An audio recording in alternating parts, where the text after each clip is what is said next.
அதிமுக ஆட்சியில தான் இன்னைக்கு வேலைக்கு செல்லுகின்ற நம்முடைய மகளிருக்கு அம்மா இருசக்கர வாகனம் வாங்கி கொடுத்தோம்.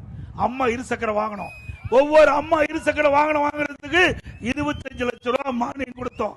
சுமார் 3 லட்சம் பேருக்கு வழங்கப்படும் அறிவிக்கப்பட்டு 2,85,000 பேர் கொடுத்தோம். மீண்டும் அதிமுக ஆட்சி மலரும், அப்பொழுது 5 லட்சம் மகளிருக்கு அம்மா இருசக்கர வாகனம் மானிய விலையில வழங்கப்படும். ஒவ்வொரு அம்மா இருசக்கர வாகனம் வாங்கின்ற மகளிர் நம்முடைய சகோதரர்களுக்கு 25,000 மானியம் வழங்கப்படும்.